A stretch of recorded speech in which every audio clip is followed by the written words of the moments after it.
পর্দার আড়ালে তখন টান টান উত্তেজনা।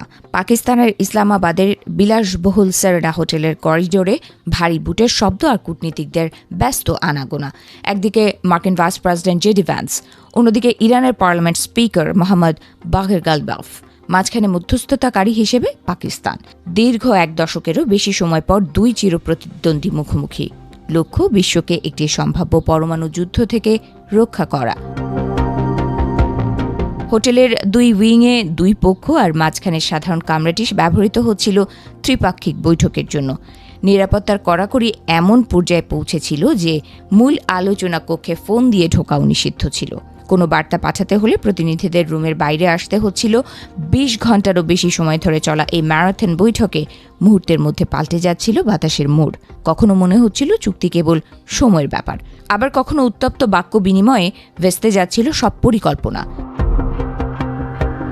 সবচেয়ে বড় সংঘাতটি বেঁধেছে একটি সংখ্যা নিয়ে।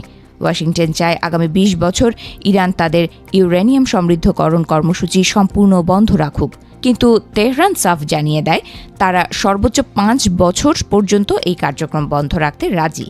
ডোনাল্ড ট্রাম্প প্রশাসনের আগের অবস্থান থেকে সরে এসে এটি একটি বড় ছাড় হলেও সময়ের এই বিস্তর ব্যবধানই এখন আলোচনার মূল ডেডলক হয়ে দাঁড়িয়েছে। আলোচনার এক পর্যায়ে যখন অঘোষিত যুদ্ধবিরতি এবং নিষেধাজ্ঞা প্রত্যাহারের বিষয়টি আসলো, তখন মেজাজ হারায় ইরানের পররাষ্ট্রমন্ত্রী আব্বাস আরাকচি।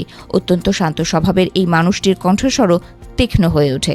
মার্কিন প্রতিনিধি দলকে সরাসরি প্রশ্ন ছুড়ে দিয়ে তিনি বলেন, আপনাদের আমরা বিশ্বাস করি কিভাবে? জেনেভার বৈঠকেও তো বলেছিলেন কূটনীতি চললে হামলা হবে না, অথচ তার মাত্র ২ দিন পরেই আপনারা আর ইসরায়েল মিলে আমাদের উপর আঘাত করলেন। উত্তেজনা যখন চরমে, তখন পাশের ঘর থেকেও শোনা যাচ্ছিল উচ্চকণ্ঠের তর্জন গর্জন। পরিস্থিতি সামাল দিতে পাকিস্তানের পররাষ্ট্রমন্ত্রী ইসাক দার তড়িঘড়ি করে টি ব্রেকের ঘোষণা দেন এবং দুই পক্ষকে আলাদা ঘরে নিয়ে যান।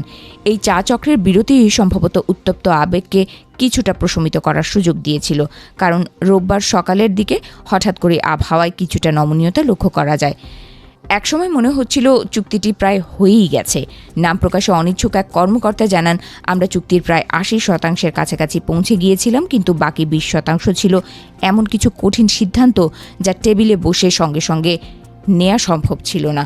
বিশেষ করে হরমুজ প্রণালীর ওপর নিয়ন্ত্রণ এবং মার্কিন অবরোধের ভবিষ্যৎ নিয়ে দুই পক্ষই একে অপরকে রেড লাইন স্পর্শ করে ফেলছিল।